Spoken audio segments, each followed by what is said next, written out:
guys, welcome back to your 18th tutorial. Shh, shh, close your eyes.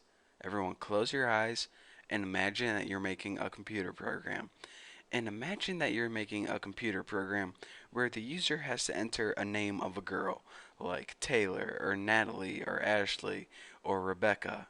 And depending on what name they enter, it gives them a custom response, like, ooh, you love Natalie, or Ashley likes you too, or something like that.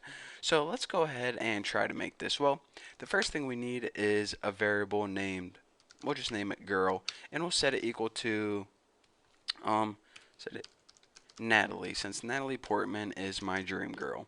And now, in order to make this program, you might be thinking this. With the tools we have so far, we'll just go ahead and write if girl is equal to Natalie, and then we can go ahead and do our thing, and then later we can write if girl is equal to Emily, if girl is equal to Hannah, if girl is equal to Reese, and we can go ahead and list all the girls that they could enter and do it that way.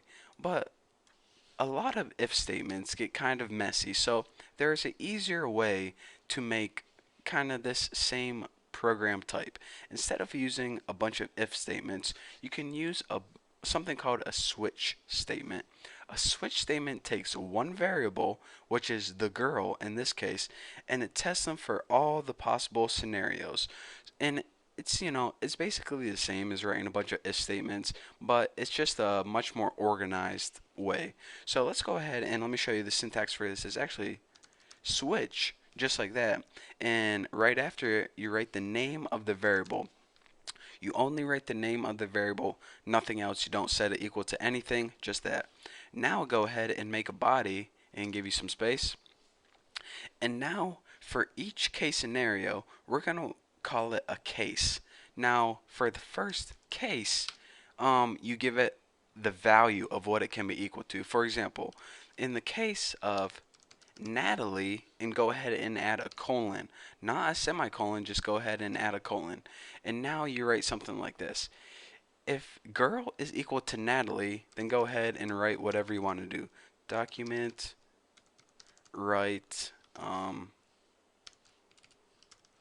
you must like Garden State, because that's my favorite movie with Natalie Portman, believe it or not.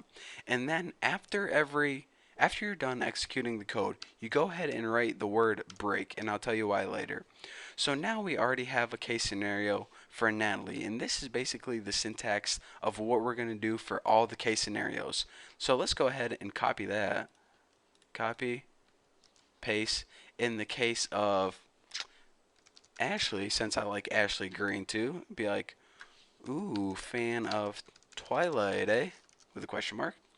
And we keep doing that for each girl. So I'm only going to do 2 girls now, but if you did 100, 1,000, a million, it's going to be the same syntax. You write your switch in the variable that you want to test, and in the body, write case with a colon, the code with a semicolon, and break at the end. Now, I guess I can do this. The reason that you have break is this. Say you have a list of like 50 girls. Well, it's going to test this one, and then it's going to test this one, and then it's going to test the next 48 and test them all until it gets to the answer. Well, check this out. Since our girl is equal to Natalie right now, what break means is this. As soon as I get to this and I find an answer or find a value that variable equals, then there's no need to test the rest of these. So I'm just going to break out of it right now and go to right to the end. So if you have like Natalie, Ashley, Brittany, Emily, as soon as it gets to Natalie, it's going to say, alright, I found my match, I'm going to break.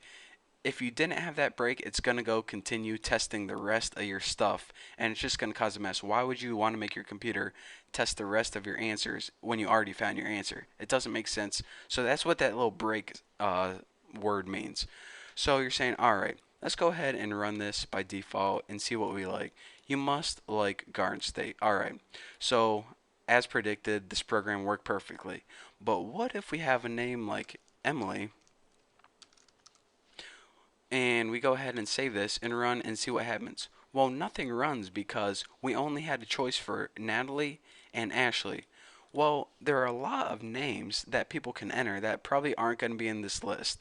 And probably, names that are one of a kind no one ever heard of.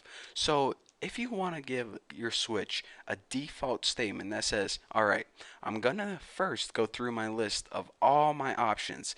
And if I can't find a match, then I'm just going to give you a default answer. So, in order to give a default answer, here's what you do. default, and notice that we don't write anything in here because there is no like answer or value for default. It's the default. It's basically if you got to this and it didn't work and this it didn't work, then I'm gonna go here to default. So if all of your pretty much your cases don't match, then this is what you get. So by default, just go ahead and write something like yeah, I'm definitely copying this. Default, write something like this is the default. So check it out. And another thing, you don't need a break at the end of your default since it's the last choice. So remember I said a break is pretty much to save you time, saying, all right, once you found your answer, then just break out of it and go continue with the next thing.